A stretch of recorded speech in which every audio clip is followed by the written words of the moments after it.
स्वागत आहे तुमचं माझ्या चॅनेलवर. कशा आहात सगळे? मस्त मजेत ना? चला तर आज आपण व्हिडिओला सुरुवात केलेली आहे. आजचा आमचा दिवस खूप पवित्र आणि खास आहे, कारण आज आम्ही निघालो आहोत देवदर्शनासाठी.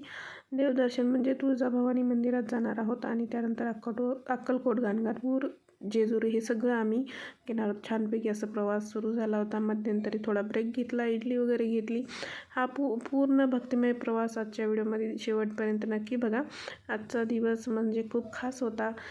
प्रवास सुरू होताच आजूबाजूला निसर्ग खूपच सुंदर दिसत होता. असे झाडं, सकाळची थंड हवा आणि शांत वातावरण. प्रवास कधी संपवतोय हेच कळत नाही आहे. आणि थोड्या वेळाने आम्ही तिथे पोहोचलो. छानपैकी असं थोड्या वेळात आम्ही तुळजापूरमध्ये पोहोचलो. आई तुळजाभवानीच्या मंदिरात येताच एक वेगळी सकारात्मक ऊर्जा जाणवते. इतके मस्त भक्तिमय गजर आणि पवित्र वातावरण पाहून मन अगदी प्रसन्न होते. छानपैकी असं आणि थोडीशी फार गर्दी होती आणि आजूबाजूला जी दुकानं होते ते पाहत चाललं होतं. खूप छान अशा वस्तू होत्या जे आपल्याला पाहिजे ते आणि घ्यायची होती. पाहू शकता एवढी गर्दी होती. आपण त्या या ठिकाणी भरलेल्या जातात, कारण सोयीसुविधा खूप चांगल्या असतात. आणि अशा प्रकारे इथे या दुकानात आपल्याला घ्यायची होती. देवीची फी होती. फुलं वगैरे सगळंच पेढे वगैरे सगळंच होतं. अशा प्रकारे आपण चप्पल वगैरे ठेवून दिली आणि इकडे पाहू शकतात किती सुंदर अशी गुलाबाची फुलं. शेवटी आम्ही तिथून वटी वगैरे घेतली आणि पुढे मंदिराकडे जाण्यासाठी निघालो. हे पाहू शकतात मंदिर, खूप सुंदर असं मंदिर आहे करून देवीचं. आणि आम्ही मंदिराकडे जाण्यात निघालो. गर्दी होती थोडीफार, जास्त काही गर्दी नव्हती. आणि तिथे आम्ही लगेच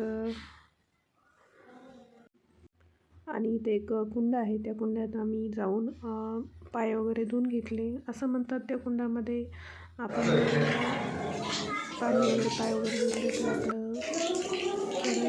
तर आपलं अशा प्रकारे पाहू शकतात. आता आपण मंदिरात जाण्यात निघालो. इथे गणपतीचं मूर्ती आहे, तिथलं दर्शन घेतलं आणि पाहू शकतात मंदिरात आपण आता गेलेलो आहोत खाली.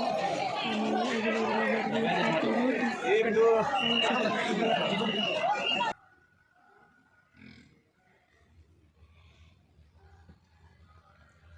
आम्ही आता दर्शनासाठी रांगेमध्ये लागलो होतो. हे एवढी